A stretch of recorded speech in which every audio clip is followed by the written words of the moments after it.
You don't react to people the way you think you do. You believe your reactions come from what someone says, how they behave, or what happens in the moment. But neuroscience points to something far more precise and far more uncomfortable. Your emotional reaction often begins before you consciously understand what is happening. Before interpretation.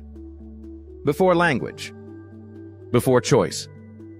By the time you notice that something hit you, your nervous system has already moved. This is why certain people affect you instantly. A tone of voice can feel threatening. A look can feel judgmental. Silence can feel like rejection. Authority can feel overwhelming.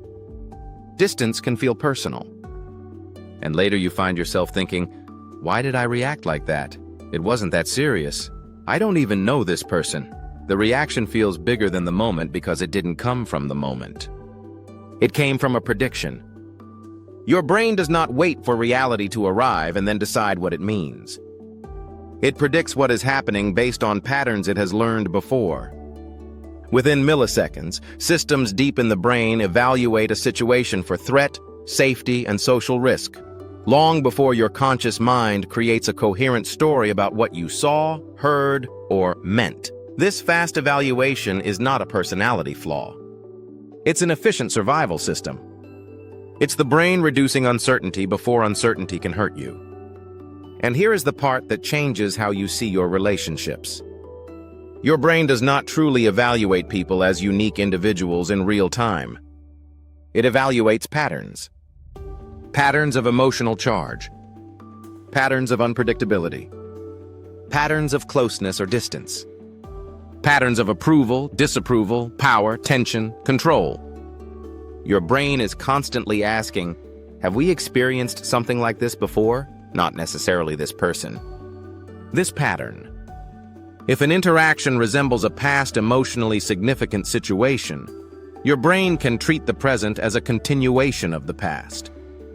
And it doesn't need your permission to do that. It does it automatically. It does it preconsciously. Because prediction is faster than analysis, and speed is what kept your nervous system alive long before you ever had words for what you were feeling. This is also why reactions can feel out of proportion. Because emotional memory isn't stored and retrieved like a clean, factual timeline. Your mind may not recall the exact details, who said what, when it started, why it escalated, but your nervous system remembers how it felt. And the body's memory can reappear as tension, urgency, anger, shutdown, people-pleasing, avoidance, over-explaining, freezing, or the sudden need to regain control.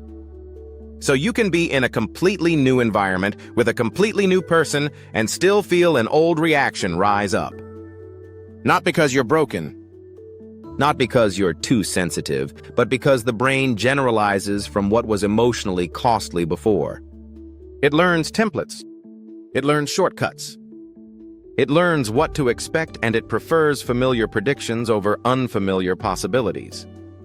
In the brain, emotionally significant experiences create linked neural and emotional states.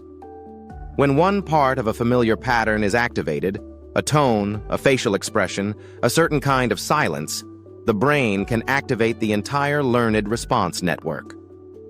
Not because the other person caused your past. Not because something mystical is happening.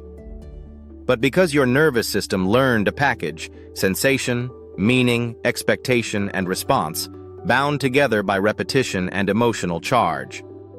That's why old dynamics repeat with new faces. You're not repeating because you're weak. You're repeating because your brain is efficient. It runs the model that minimized surprise before. And when that model activates, it doesn't only generate emotion. It can generate identity. Because in those moments, you're not just feeling something. You become a version of yourself. The version that learned to stay alert. The version that learned to anticipate rejection. The version that learned to manage other people's emotions. The version that learned that silence means danger. The version that learned that authority is unsafe. The version that learned that closeness is unpredictable. That identity state can take over before your adult reasoning even enters the room. and that creates a painful internal conflict. Consciously, you want calm. You want clarity. You want to respond instead of react. You want relationships that feel lighter. You want to stop reliving old emotional storylines in different places with different people. You want to feel like you have options. But unconsciously, your brain is loyal to what it knows. So even when the present is different, the prediction can remain the same. Here is the shift that matters. If your reactions are predicted, they can be updated. Not by forcing yourself to be calm, not by pretending you don't feel what you feel. Not by repeating motivational sentences while your nervous system is still convinced it's under threat. The update happens when you teach the brain something it doesn't expect, that you can feel activation without immediately collapsing into the old response. It begins when you name the prediction. This reaction is familiar. This intensity belongs to an older pattern. This may be my nervous system trying to reduce uncertainty. That naming matters because it slows the automatic loop just enough to create a gap between sensation and behavior. Then comes the most underestimated part, staying with the sensation without immediately acting it out, even for a few seconds. Because the nervous system learns through experience. And the experience it needs is not perfect calm. It needs evidence that the present is survivable without the old strategy. And finally, you respond slightly differently, even in a small way. A small pause before you explain yourself. A slower breath before you defend. One sentence instead of a speech. A boundary instead of an apology. Curiosity instead of certainty. These are not self-help tricks. These are prediction updates. Repetition teaches the brain what to expect next. New expectations create new emotional experiences. And new emotional experiences create a new identity baseline. That's how the same people can start to feel different. That's how the same situations can lose their charge. Not because the world changed, but because your brain stopped collapsing the present through an old identity filter. If this resonates with you, it's not because you're overthinking. It's because your brain recognizes something real. Most people live inside patterns they never learned to see. This channel is about making those patterns visible, clearly, calmly, and scientifically. If you want to understand identity, the brain, and how perception quietly shapes your everyday experience, subscribe. Every video here explores one mechanism. No hype, no shortcuts, just how the mind actually works.